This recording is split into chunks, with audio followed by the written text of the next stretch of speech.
Nous allons regarder 2 Rois, chapitre 8. Au chapitre 8, c'est donc c'est pour préparer le chapitre 9. Le chapitre 9, c'est donc une conclusion.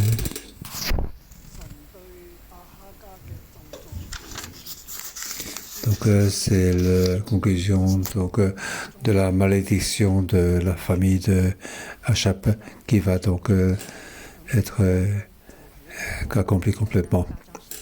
Et donc le chapitre 8 est un passage pour aller au chapitre 9. Donc c'est donc un profil qui précède donc le chapitre 9. Dans ce profil, qu'est-ce que nous recevons comme de vérité?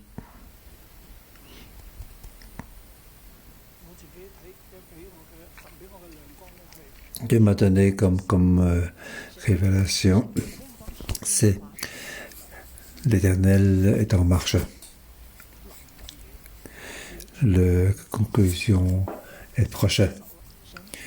Dieu est en marche. La conclusion de la famille de Achab va arriver.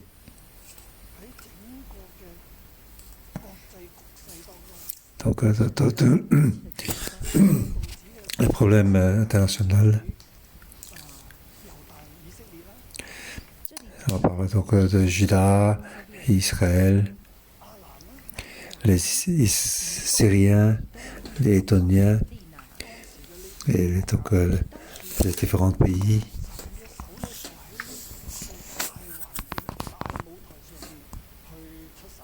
Donc l'Éternel est en marche dans cette destination avec ces différents pays. Pourquoi l'Éternel est en marche ainsi?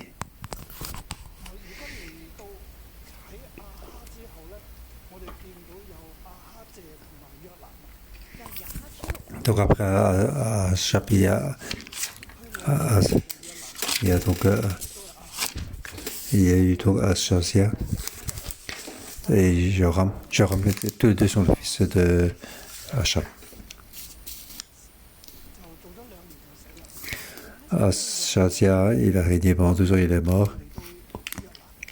Et puis donc, Joram a pris donc la royauté sur la société.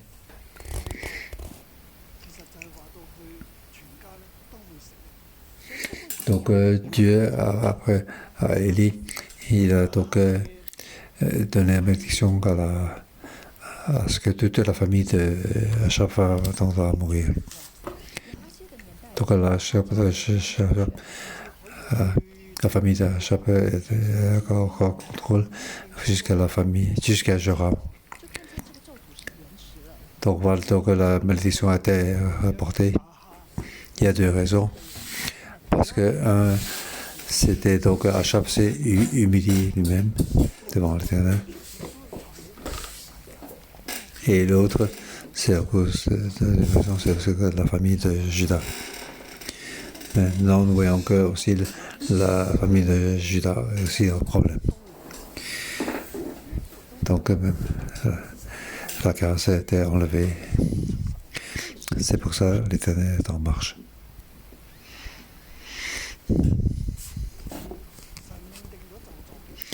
Dieu a donc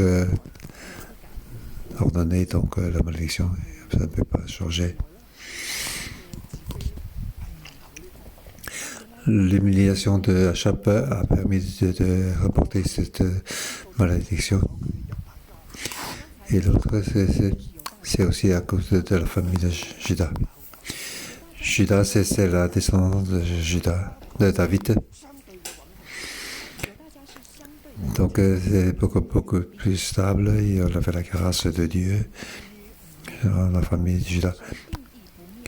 Dieu a décidé de ne pas éliminer la famille de David, malgré que les rois n'étaient pas bons, mais en comparaison, il était beaucoup plus stable. Par exemple, le roi Asa a régné très longtemps. Donc pour les Israéliens, que comme c'est fait pas très comme roseau dans l'eau. Donc Ammi a donc a pris le royaume de son prédécesseur. Donc Ammi a fait créer donc la Samarie et la ville de Samarie, et donc elle a fait la capitale du royaume du Nord. Il est plus fort que Jéroboam, il force le pouvoir. Donc il a fait donc une nouvelle ville. Il a fait donc cette nouvelle ville dans la capitale.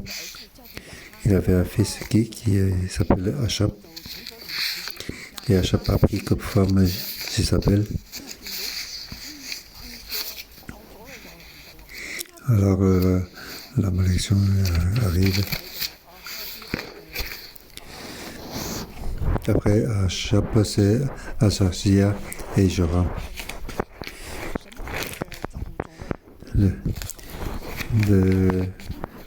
L'ordre de malédiction va arriver, mais c'était rapporté. Arrivé jusqu'ici, on voit que l'Éternel est en marche. On ne peut plus rapporter. Donc la conclusion est proche. Car la famille de Juda commence à se poser des problèmes. Qu'est-ce qu'il y a comme problème dans la famille de Juda? C'est aussi à cause de la famille de Achab. Nous allons voir donc ce chapitre.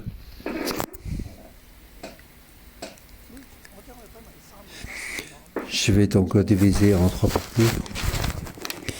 Versets 1 à 6. Le principal, c'est l'Éternel est en marche. La conclusion va arriver.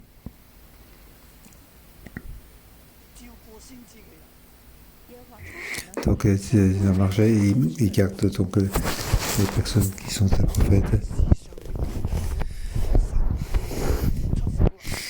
Dans cette chose, on voit que donc, l'Éternel est en marche.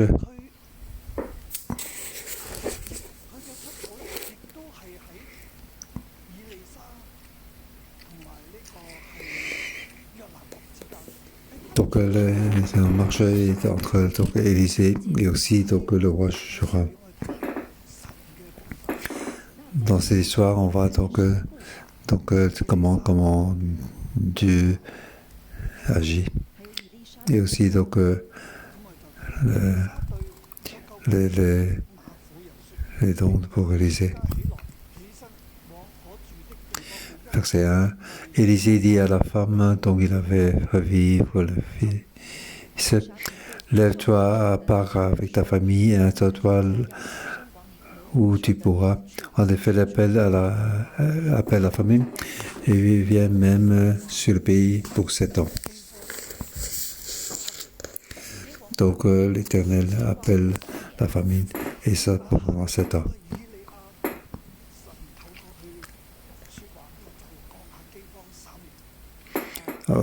Période de Achab, Dieu a fait la famine pendant 3 ans à travers Élie.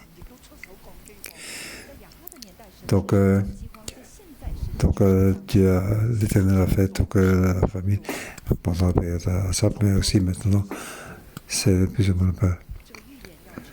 Donc la prophétie va donc accouler. Le mal de l'Europe va donc s'arrêter. Donc Dieu a fait appel à la famine, pas seulement 3 ans, maintenant c'est 7 ans.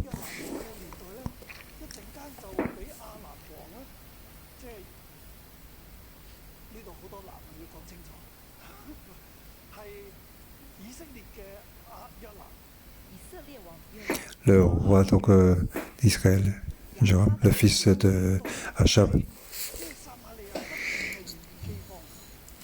Donc ça peut être Samarie était sans cesse avec la famine. Le précédent, il était donc consacré par l'armée de Syrie.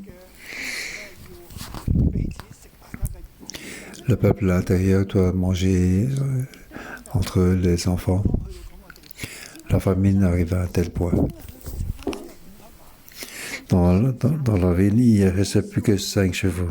Il y avait resté très peu de chevaux. Et Dieu a fait donc le miracle. Donc il y a un miracle avant, avec Élisée.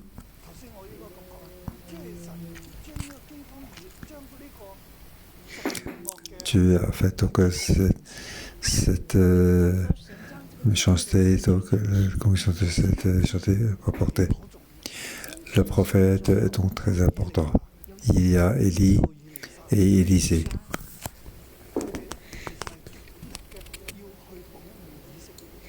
Il a donc fait tout effort possible pour protéger Israël, pour que l'Israël ne soit pas, le royaume ne disparaît, la nation ne disparaît, jusqu'à un tel point que le prophète n'est pas 100% efficace. Pourquoi disons ça? En regardant donc Élie, Dieu a fait 2-3 choses. Tu ne veux pas le faire, alors c'est bon. Dieu a demandé de faire 3 choses.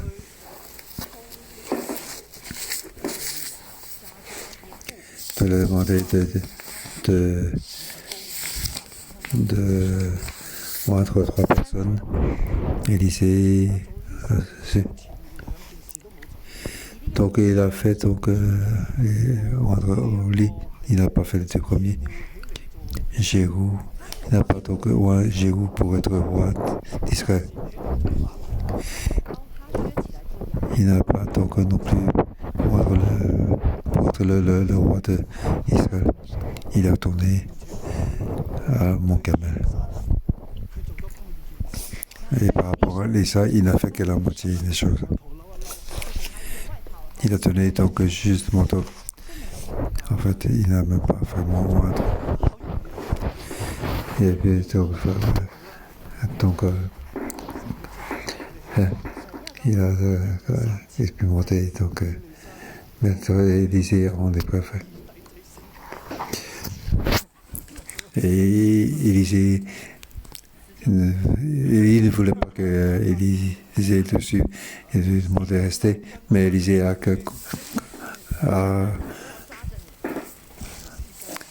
suivi malgré tout.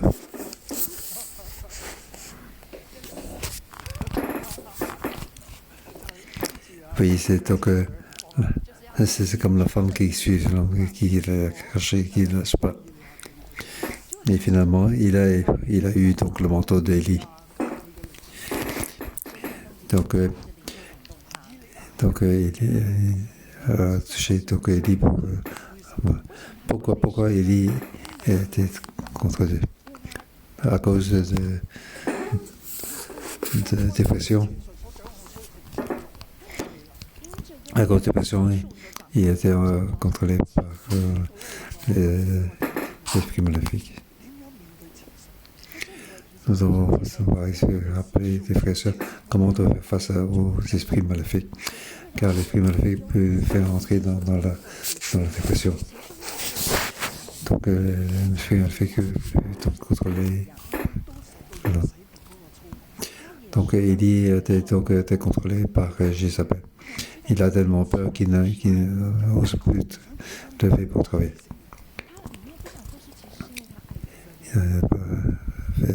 Parce qu'il aime donc Israël.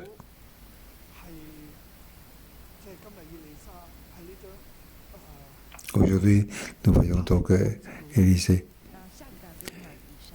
Nous voyons que Élisée aussi, lui, il ne voulait pas non plus. Ça sera la semaine prochaine. Donc, pour venir la famine, les prophètes a fait, mais pour éliminer Israël, et les prophètes n'a pas. Mais Dieu aime ce prophète. Il travaille pour Dieu, mais le prophète est aussi un homme. Il ne veut pas que ces choses puissent se passer. Donc, que ces choses ne se pas passer, il y a des temps prolongés. On voit aussi, pour ici, c'est la même chose. Élisée a dit, la famine va arriver.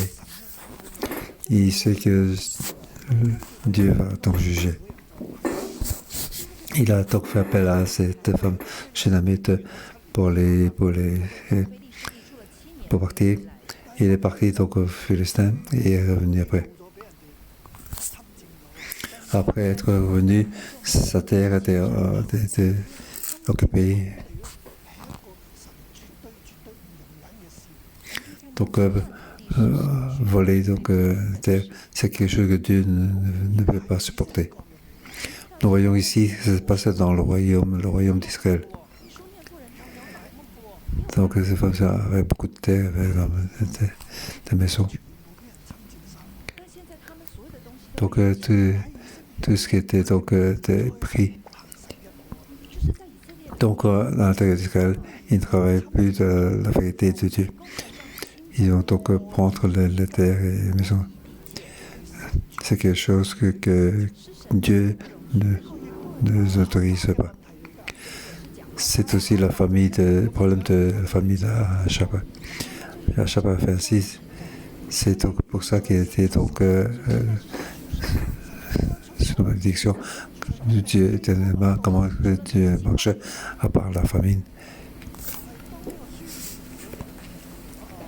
Donc cette femme Sunéva fait venir voir le roi. Au verset 4, le roi était en pleine discussion avec Géasi, le serviteur de l'homme de Dieu, et il disait, raconte-moi donc toutes les grandes choses qu'Élisée a accomplies.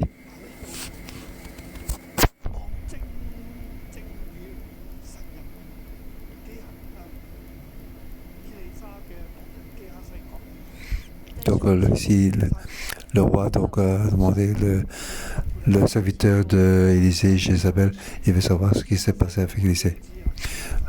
Qui a lui a raconté toutes les grandes choses d'Élisée accomplies.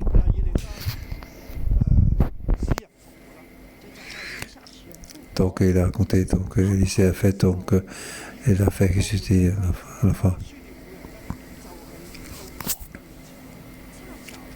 Donc, coïncidence, lorsqu'il parle de la femme avec l'enfant qui est resté. Donc, la femme vient justement. Alors, le roi a fait établir, il a fait des instructions de faire ressusciter à cette femme tout ce qui lui appartient, y compris il est revenu toujours depuis le jour où il a quitté le pays jusqu'à maintenant. Donc on va ici désirer les autres, prendre le terre des autres. Donc ces méchancetés, ça passe sans cesse. Et donc Dieu est en marche d'action pour cela. D'abord il a fait venir la famine. Et pour ces femmes elle a dû aller jusqu'au roi pour récupérer sa terre. Et ça veut dire que tous les subordonnés du roi ne s'en occupent pas. Et là, donc, trouver une solution pour aller jusqu'au roi, c'est quelque chose de très difficile. Et où sont toutes les ministres, il n'y a personne qui veut faire la justice. C'est Dieu qui a fait la justice. Elle est arrivée devant le roi. Et justement, le roi a demandé qu'est-ce que Élisée a fait. Et Jézabel a parlé qu'il a fait ce ressusciter son fils. Et justement, ces femmes arrivaient justement à ce moment-là. Donc Israël fait face à vraiment un grand problème. Donc Le roi, par rapport à Élisée, il aime et il déteste. Il voulait tuer, mais il ne parvient pas à le tuer. Et malgré ça, il a donc sauvé Israël. Mais maintenant, il y a la famine qui est là. Donc par rapport au prophète, il aime, mais il s'est soucié. Moi, par rapport à la prophète, il y a l'amour qui est fâché contre elle, mais c'est différent. C'est pour ça qu'il veut savoir comment est-ce que Élisée. Est-ce que Élisée peut continuer à sauver Israël? Il peut donc enlever toutes les assauts méchants pour que Israël ne tombe pas dans la vallée.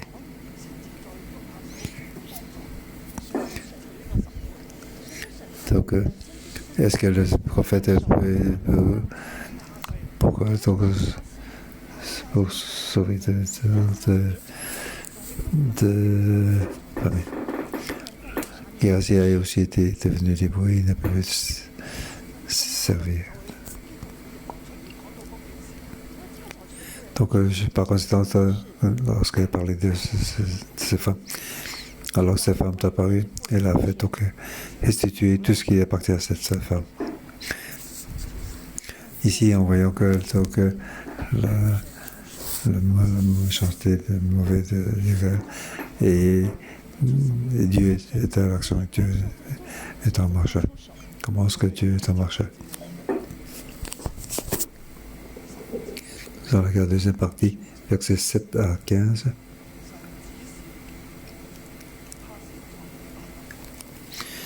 Dieu donc a fait que Hazaël pour être le roi sur la Syrie.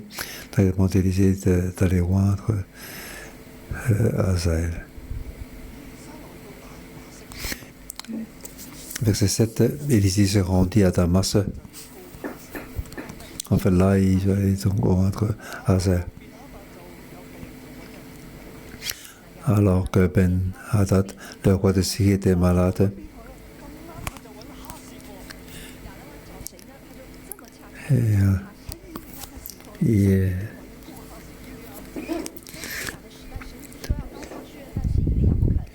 donc déjà, l'Éternel a demandé de rendre Hazaël, mais il n'a pas voulu. Donc, ce roi, c'était pour éliminer Israël. Le roi dit à Hazaël, prends un cadeau avec toi et va à l'encontre de l'homme de Dieu.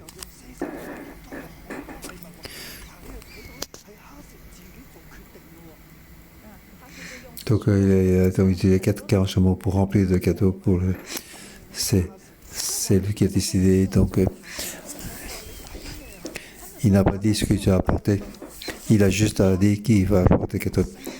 Et c'est Hazaël qui a donc décidé d'utiliser des cadeaux, l'équivalent de la charge de 40 chameaux. Avec tout ça, il est allé voir Élisée. Devant Élisée, il parle. Verset 10. Élisée lui répondit, va lui dire qu'il survivra. Toutefois, l'Éternel m'a révélé qu'il mourra.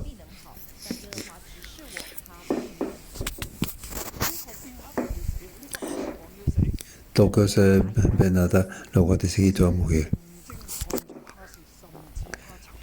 L'homme de Dieu fixa Hazaël du regard avec insistance, puis il pleura. Hazaël demanda, pourquoi mon Seigneur pleure-t-il? Élisée répondit, parce que je sais le mal que tu vas faire aux Israélites, tu vas mettre le feu à leurs villes fortifiées, tuer par l'épée les jeunes gens, écraser leurs petits-enfants et fendre le ventre de leurs femmes enceintes.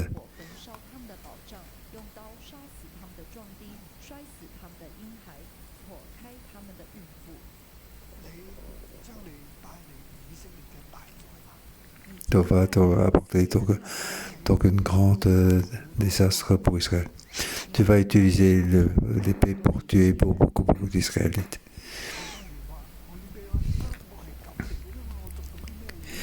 Et Azaël répondit, mais qu'est-ce dont ton serviteur, ce chien, pour accomplir de si grandes choses? Et Élisée répondit, l'Éternel m'a révélé que tu seras roi de Syrie. Alors que Azaël est retourné pour faire court. Donc, Azaël a pris donc une couverture qu'il plongea dans l'eau, et puis il couvrit le visage du roi qui mourut.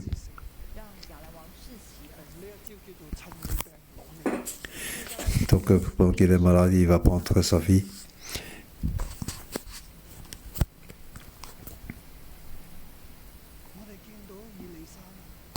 Nous voyons que Élisée, est-ce qu'il a oint Azaël? Il n'a pas voulu oindre.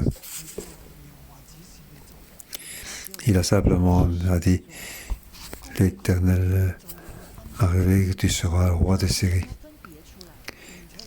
Oindre, c'est pour le mettre à part, pour recevoir la force du Saint-Esprit.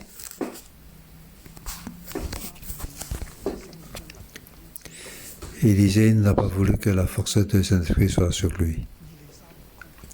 Et Élisée ne l'a pas donc oindre. L'Éternel voulait le oindre, mais le prophète n'a pas fait. Donc le prophète a fait la moitié. Dieu veut qu'il soit donc le roi de Syrie. Et il a dit qu'il va tuer beaucoup d'Israélites. En fait, je ne vais pas te oindre, je vais pas te lâcher, mais c'est Dieu qui veut qu'il soit fait. Nous voyons donc la situation du prophète.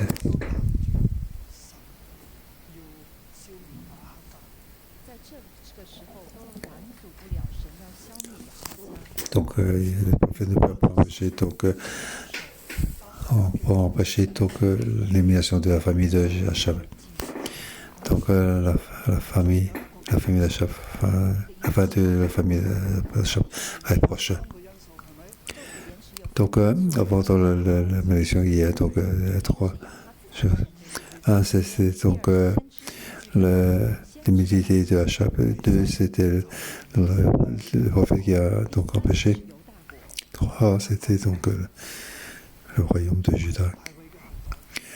Le royaume de Juda, c'est la descendance de David.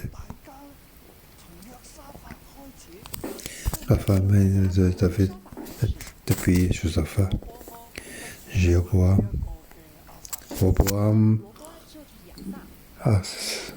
ça. Il a été roi pendant 41 ans. Et puis c'était Josaphat.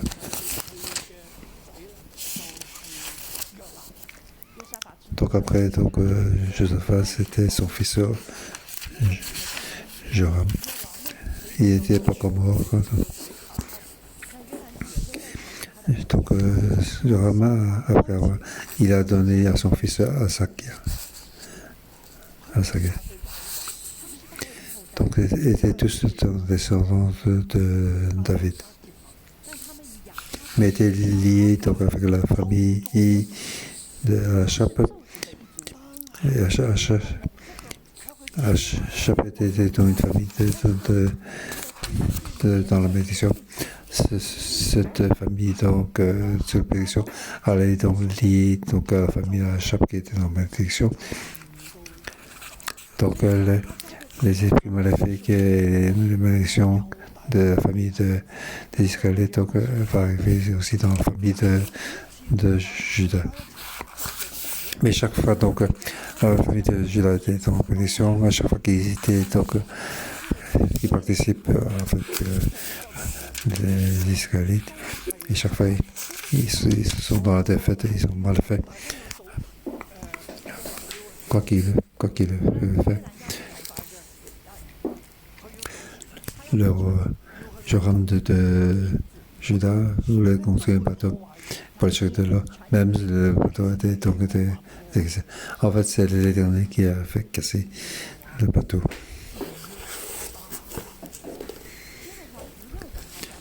l'Éternel ne faisait pas donc que la famille Jacob soit bénie.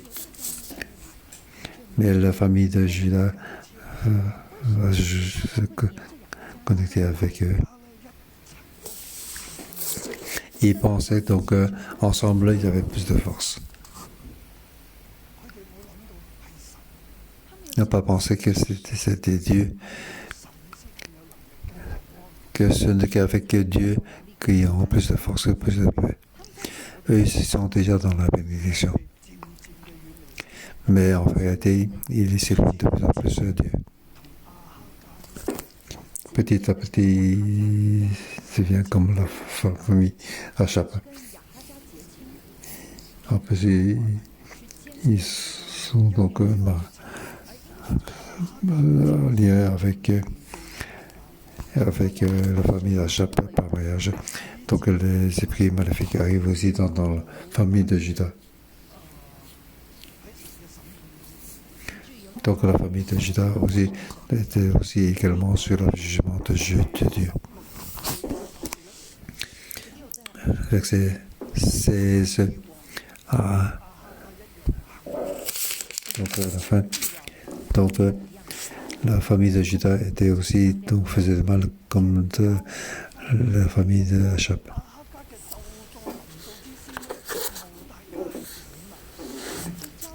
Donc il dit que donc, avant que la mission commentait la famille de Judas. Avant donc la fin de la famille de Achab, il présente comment la famille de Judas.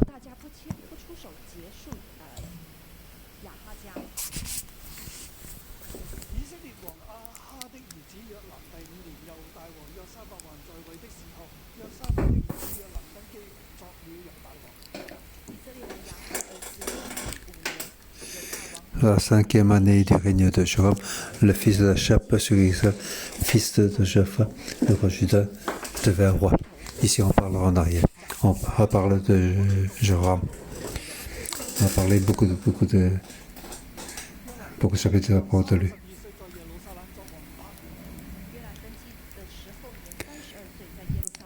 Il avait 32 ans lorsqu'il devint roi et régna 8 ans à Jérusalem. Il marchait sur la voie des rois d'Israël comme l'avait fait la famille d'Achab. En effet, sa femme était une fille d'Achab. Il fit ce qui est mal aux yeux de l'Éternel. Ici, nous voyons que Josaphat, pour que son fils ait une femme, Josaphat veut être lié avec la famille d'Achab. Même son fils était marié avec la famille. Donc la famille, le royaume du nord et du sud doit être lié avec des liens familiaux.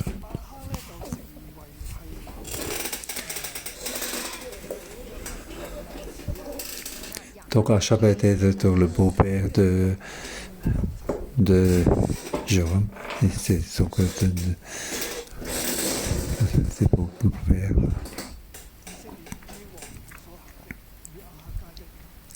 On voit ici donc Joram ce qu'il fait.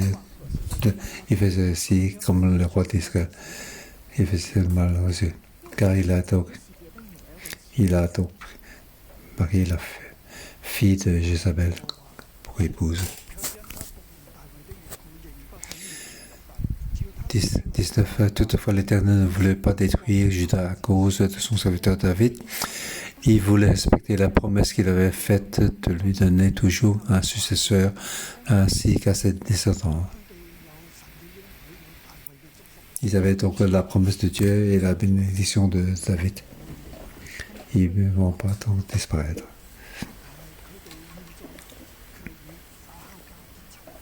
Mais ils se marient avec la famille de Achab. Ils font ce que la famille Achab font. On voit donc que la famille Juda doit faire face à la malédiction.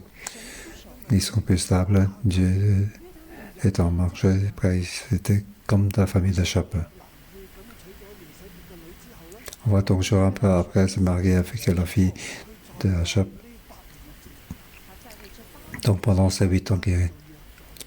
En fait, la nation devient plus faible. Ici, on parle de Éthom et Libna. On voit qu'ils se révoltent contre eux.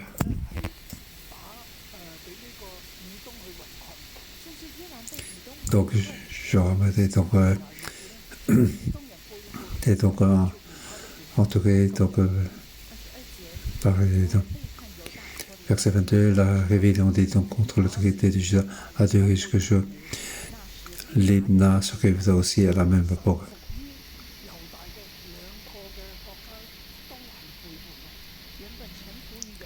Donc, ces deux pays, ces nations, donc, étaient révoltés contre eux. Donc, Joram a failli perdre sa vie et dû sauver. Et puis, il se coucha avec ses enfants. Donc, c'est le résultat que, comme se lier donc, à la famille d'Achab, Dieu s'est donc est intervenu.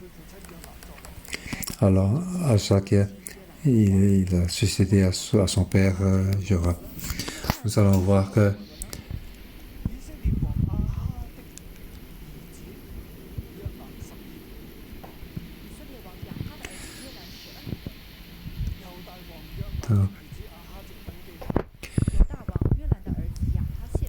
Azakia devient donc roi.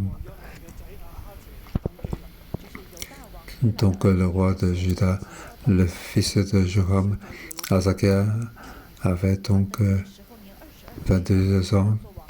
Il a régné pendant 1 an à Jérusalem. Donc il a régné de manière très court. En fait, il n'était pas bien non plus. Juda devient donc un peu plus faible, tout comme dans la famille d'Achab au début. Donc, après donc Jéroboam, la prédication des prophètes.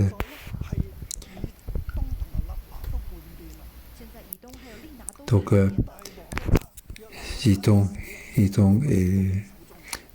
et Libna se révoltent. Il a failli mourir entre les mains et après il est mort, donc son fils a régné pendant 1 an. Alors pourquoi il avait si court? Sa femme sa mère s'appelle Athalie. C'était la petite fille de Omri.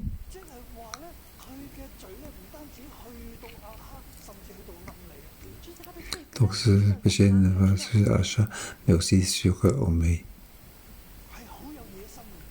Il était donc très. Il s'est levé pour tuer Élie, pour être roi.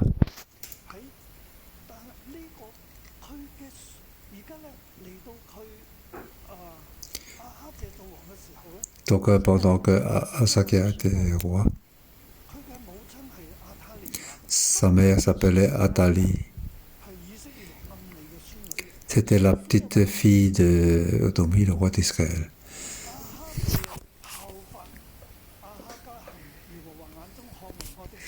Verset 27.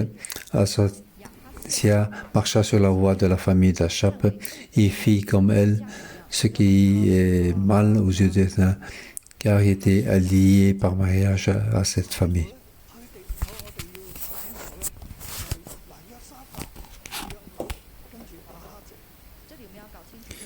Donc, il y a d'abord Josaphat, puis Joram, et puis Azakia. Donc, Joram a fait donc la fille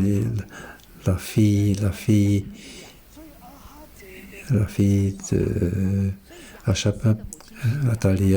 C'est pour ça la mère d'Azakia, c'est Athalie. Alors le roi du Nord, le roi d'Israël, était donc l'ongle, était son ongle.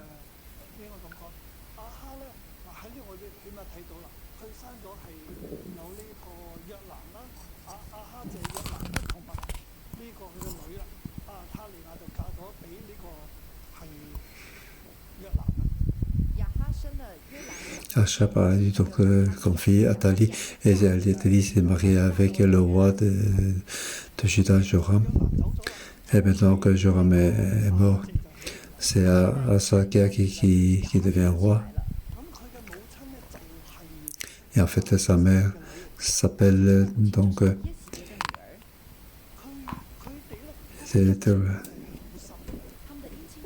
Jézabel, la fille de Jézabel.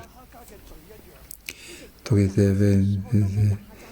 était très lié en famille. Le péché était la même famille la famille d'Achab. Verset 28. Il partit avec Joram, le fils d'Achab, en guerre contre Hazaël, le roi de Syrie, à Ramon et en Galate.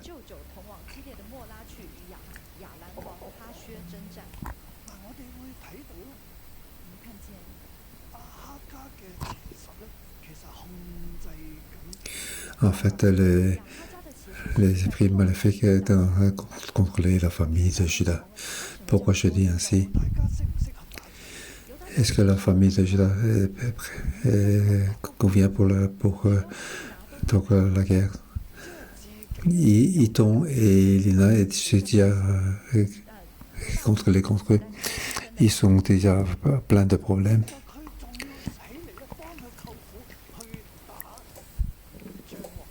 Maintenant, il se lève pour aider son oncle pour se battre avec la Syrie.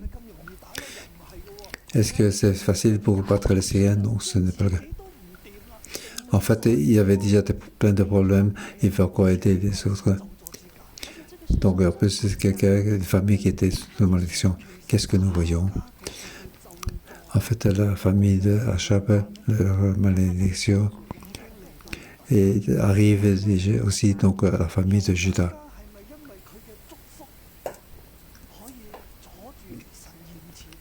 Est-ce que donc la bénédiction de la famille de Juda peut donc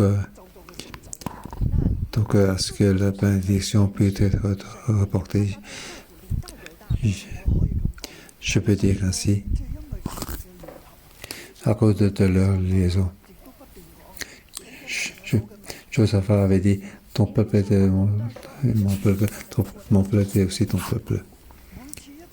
Chaque fois qu'il allait en bataille, il était en perte.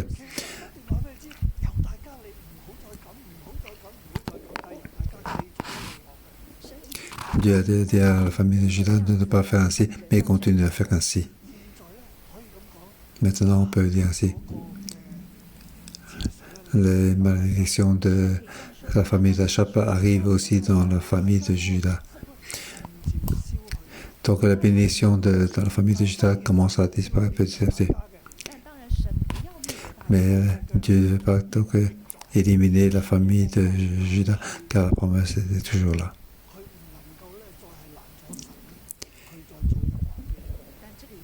Donc il ne peut pas empêcher Dieu de faire quoi que ce soit. Donc les Syriens donc blessé Joram. Donc les deux rois sont partis pour la guerre. Donc le Syrien a donc blessé donc, le roi Joram. Le roi d'Israël, Joram.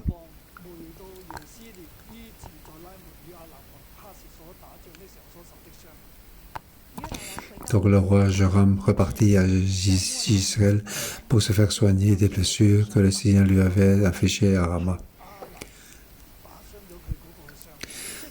Peut-être donc c'est le Syrien qui a donc blessé Joram.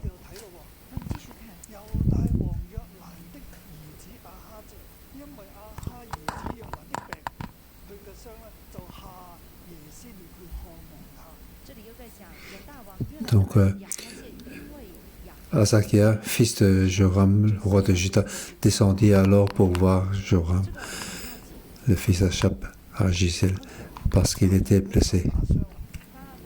Donc Joram a été blessé, donc tous les deux étaient donc battus. Ils retournaient donc pour se rétablir, pour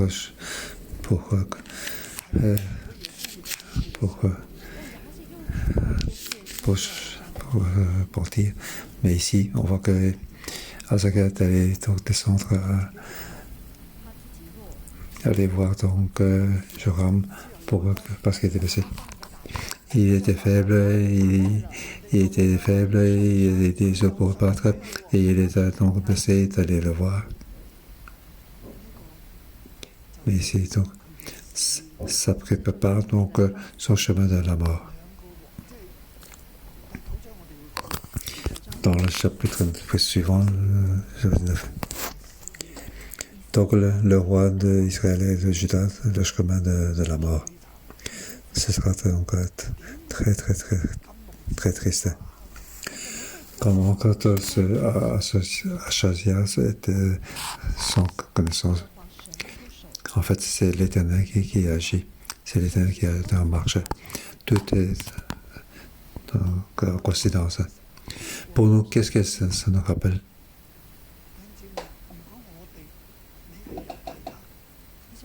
Si vous êtes de la famille de Juda, pas avec des gens qui étaient donc sans bénédiction, il ne faut pas se lier avec eux.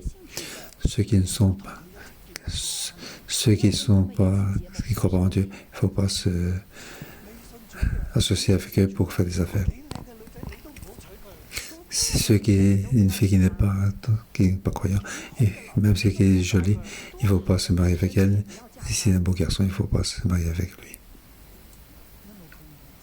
Car il n'y aura pas de bénédiction. Devant l'Éternel, les yeux de l'Éternel, il n'est pas béni. En plus d'être ensemble avec lui. C'est comme donc la famille de Juda et la famille de Juda. Il va changer, il va marcher sur le chemin de tout le monde. C'est vraiment dommage, très dommage. Est-ce que Dieu peut utiliser la famille de Juda? Donc, pour ces devoirs, on voit que on peut ça empêche donc le Dieu d'agir. Il regarde que les avantages devant leurs yeux. De l'autre côté, on peut voir pour les peuples, pour les Israélites qui étaient en exil. Il peut voir que la parole de Dieu sera accomplie. La parole du prophète sera accomplie certainement. Malgré que le prophète aime son pays, le prophète ne peut pas empêcher l'action de Dieu. Tout est la volonté de Dieu. Dieu veut utiliser le prophète. Mais Dieu peut utiliser n'importe qui. Personne ne peut empêcher Dieu à la fois. Donc, Élie ne peut pas empêcher les uns de travailler. Donc, la volonté de Dieu sera accomplie certainement. Pour nous, aujourd'hui, la volonté de Dieu pour la terre. La terre doit être donc sous malédiction. Personne ne peut empêcher que Dieu agisse. Et nous, comment nous devons faire? Nous devons nous sanctifier. La famille de Juda doit être sanctifiée. Il ne doit pas être donc se lier avec la famille de Yahshua. Ne pas se encercler avec lui. Nous appartenons à Dieu. Notre sécurité est en Dieu. Nous devons suivre Dieu. Nous ne devons pas être liés avec le monde. On dirait qu'il y a ensemble, il y a plus de force. Donc ce n'est pas le cas. Il n'y a que l'Éternel qui est la force. Et ce n'est que l'Éternel qui est le salut. Elisa, c'est l'Éternel et le Sauveur. Que Dieu nous aide. Nous sommes dans ce monde des ordres. Donc on voit qu'il y a l'Éternel et le Sauveur. Nous l'avons pas. Donc essayer d'avoir le salut dans ce monde.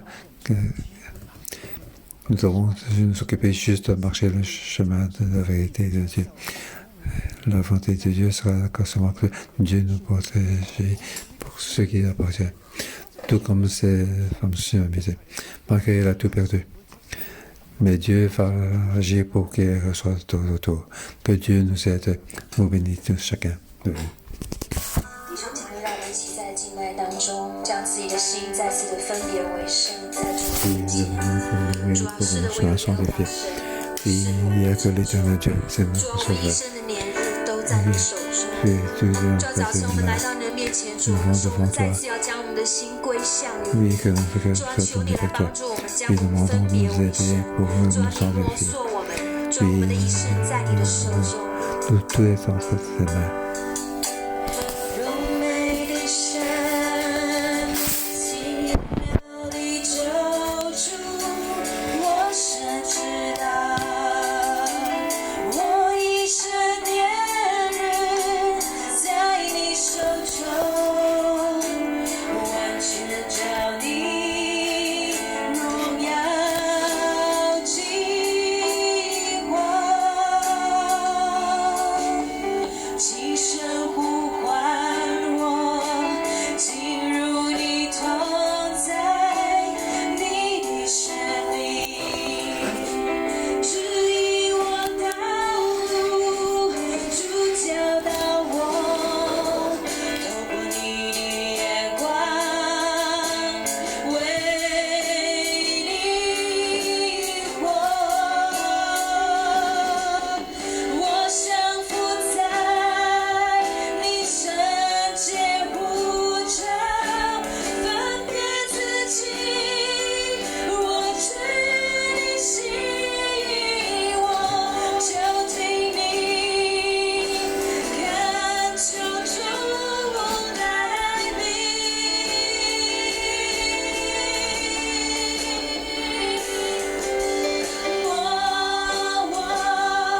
塑造我，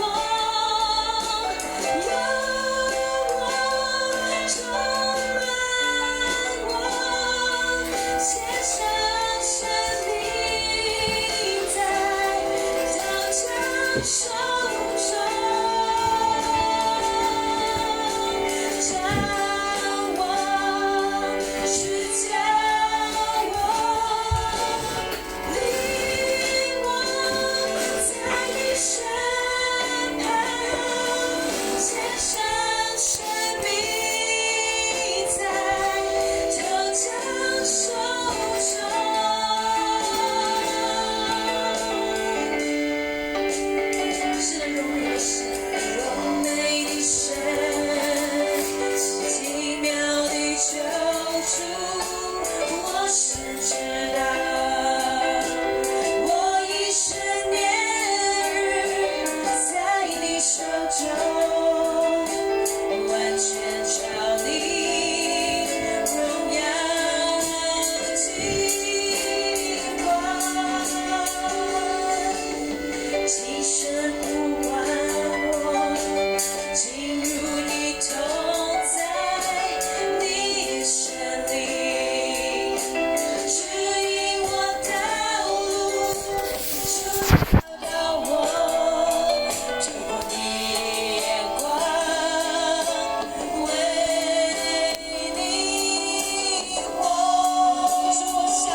日再一次將我哋嘅生命再一次獻上。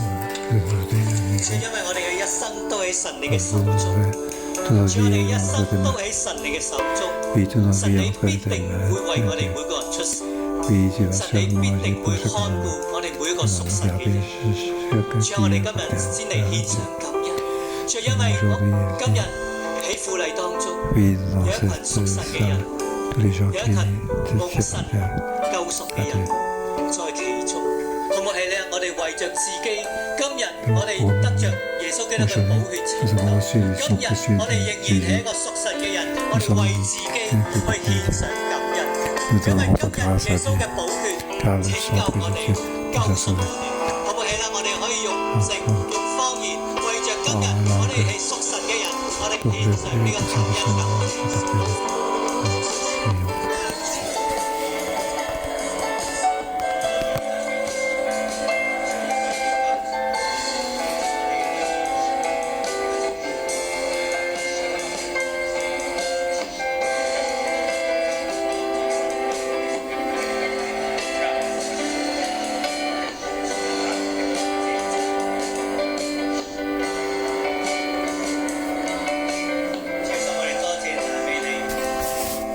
Seigneur, nous te remercions. Oui, il y a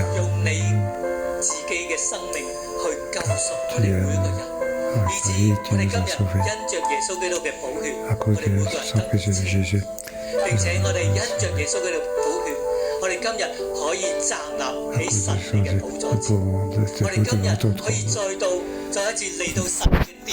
aujourd'hui, nous venons dans le temps de Dieu pour écouter la parole de Dieu. Que ta parole de Dieu, tu as notre lumière, viens nous aider. Ceux qui s'apprennent, personne qui est Dieu. Oui, Seigneur Jésus, nous te remercions. Oui, Saint-Esprit, ouvre notre cœur. Oui, Saint-Esprit, parle à nous. Oui, Seigneur, tu as choisi la famille de Judas. De même, aujourd'hui, tu nous as choisi chacun de nous. Oui, tu as choisi chacun dans l'église 611. Tu as choisi l'église chaque frère et sœur. Seigneur Jésus, dans le verset 17,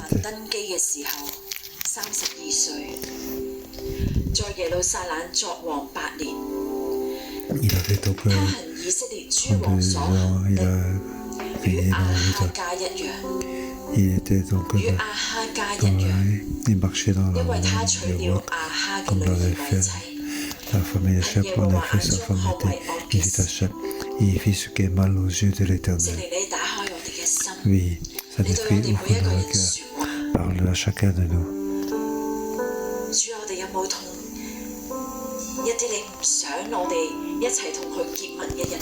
Oui, tu veux que nous ne soyons pas liés avec ces gens. Oui, ouvre notre cœur pour notre félicité. Avons-nous lié avec ce monde? Oui, nous voulons atterrir par les avantages de ce monde pour être donc des gens qui étaient donc pas bénis, être liés avec eux.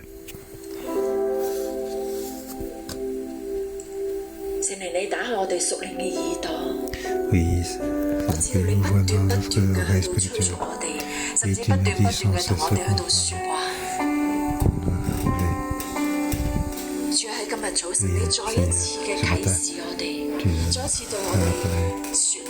tu parles à nous. Oui, nous voulons laisser tomber. Oui, nous voulons détourner de ces liens.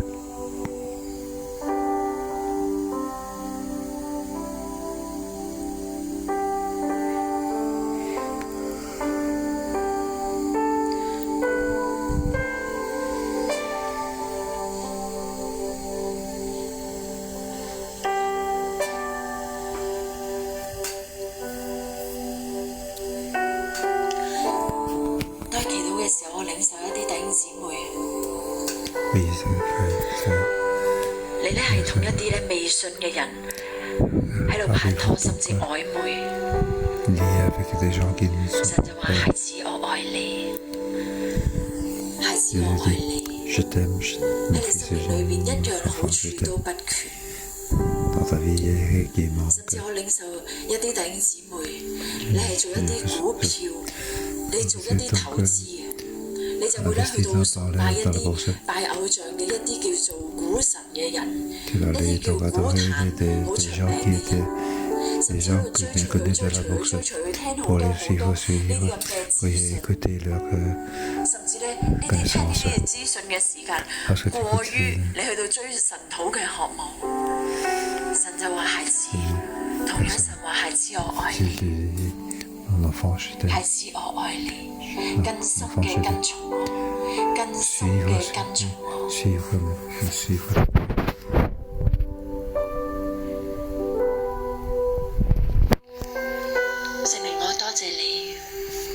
你不斷嘅去到啟示我哋，不斷去到調教我哋嘅生命。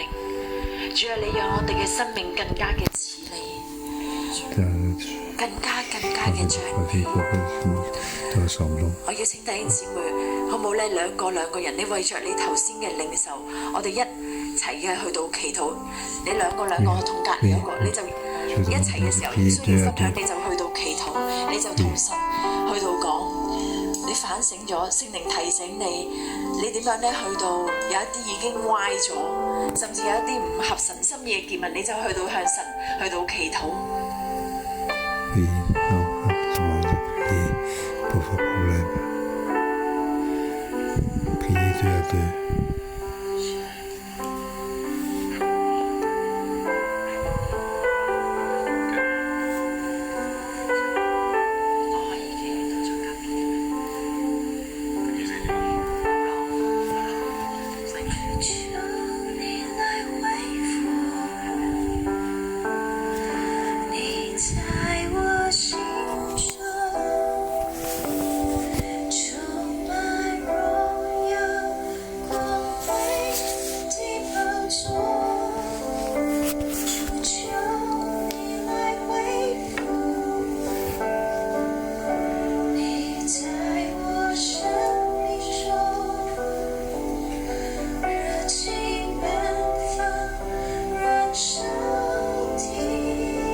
同世界連結，甚至咧，主耶穌我哋覺得咧，同世界呢啲嘅連結，主耶穌讓我哋嘅力量更大，主耶穌同世界連結，主耶穌咧我哋更多嘅着數，主耶穌我哋跟下，主耶穌就跟歪咗，耶穌咧求你去到幫助我哋，主耶穌你喺聖經裏面講嘅話，卻因你僕人大衛嘅緣故，耶穌你因為主耶穌我哋嘅僕人大衛嘅緣故，主耶穌你亦不肯滅絕猶大，照你應許嘅大衛家嘅話，永遠賜燈光同埋咧佢嘅子孫。耶穌咧，你大大嘅賜福俾我哋。耶穌咧，你今日你嘅話語去到同我哋講嘅時候，耶穌你讓我哋再一次嘅對齊你，再一次嘅緊緊嘅跟隨你。耶穌你嘅話係大有有力量嘅。耶穌，我哋唔再跟世界，我哋唔再跟別神，甚至我哋唔要世界嘅好處，我哋唔要同外地去到結盟啊！耶穌，你幫助我哋，耶穌，你讓我哋嘅價值觀係對準你啊，讓我哋同世界係劃清界線嘅。耶穌，我哋一丁點兒我哋都唔要啊！耶穌，你對我哋嘅心意係何等嘅大！耶穌，你唔讓我哋嘅軟弱攔阻呢一個嘅心意。耶穌咧，我哋多謝讚美你，我哋一齊嘅喜立，用一首嘅詩歌回應我哋嘅神。耶穌，我哋多謝讚美你。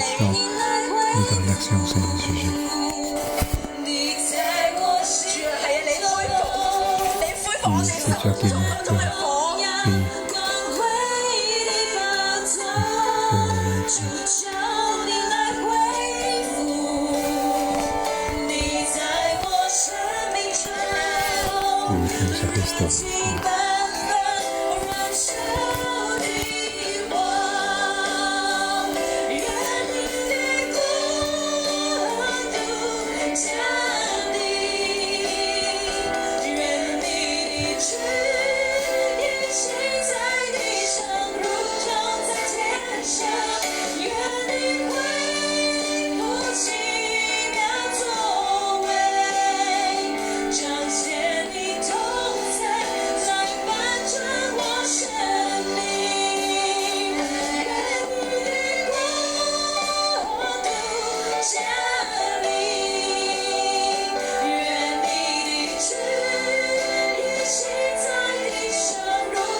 ！Qu'est-ce qui empêchait que Dieu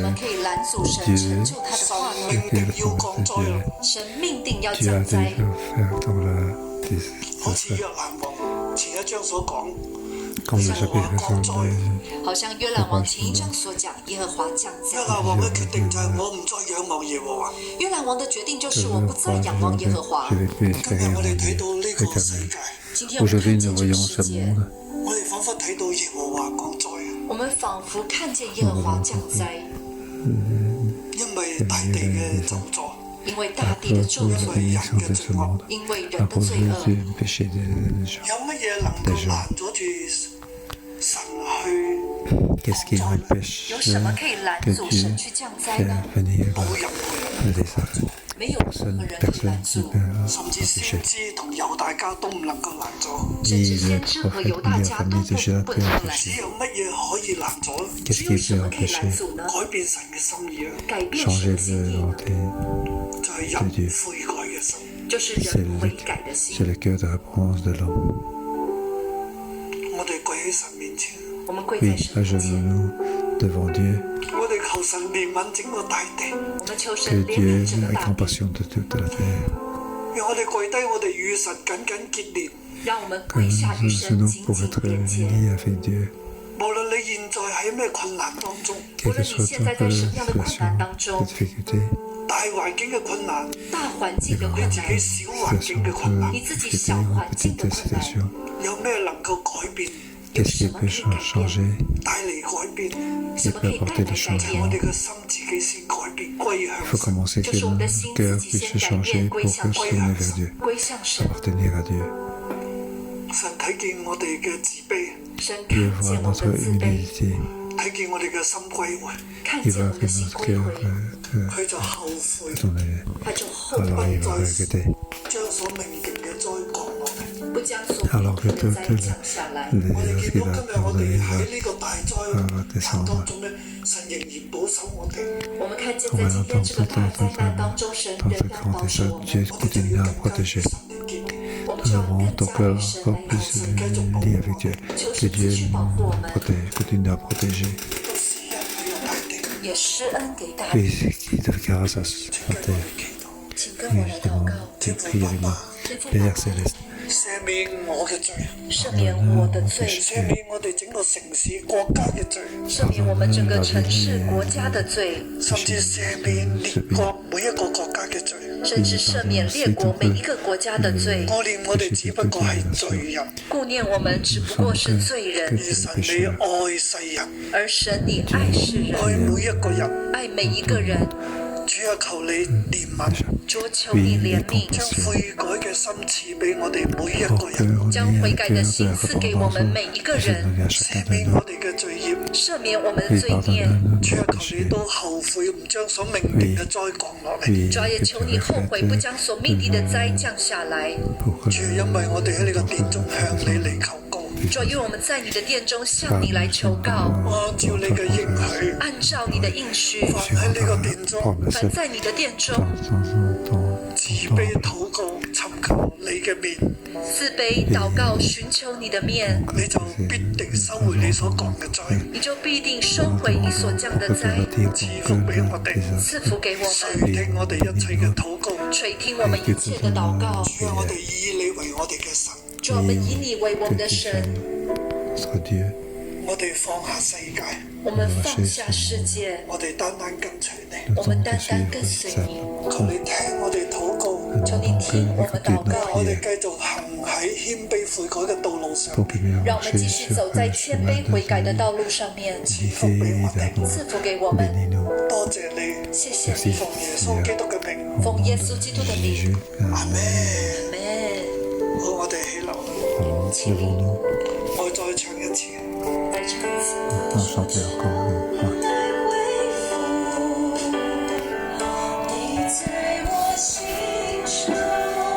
我哋以神為我哋嘅王，我們以神為我們的王。願神嘅寶貴嘅光芒喺我哋當中四射。願神寶貴的光芒四射。